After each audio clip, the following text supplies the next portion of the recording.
நாம் இந்த பகுதியில் எத்தனை செவ்வகங்கள் இருக்கின்றன என கண்டுபிடிக்க போகிறோம்.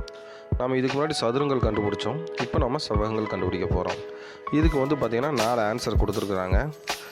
40, 30, 36, 38 அப்படின்னு கொடுத்துருக்காங்க. இப்போ நம்ம சதுரத்துக்கு எப்படி கண்டுபிடிச்சோமோ அது போலவே இதுக்கும் நாம் எத்தனை செவ்வகங்கள் இருக்குது அப்படின்னு நாம் கண்டுபிடிக்க போகிறோம். இங்கே பார்த்தீங்கன்னா வரிசை பார்த்தீங்கன்னா 1, 2, 3 இருக்குது.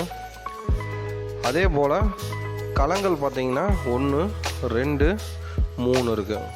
இப்போ இங்கே பார்த்தீங்கன்னா வரிசையும் களமும் 3, 3ன்னு சமமாக இருக்குது. வரிசை 3, களம் 3.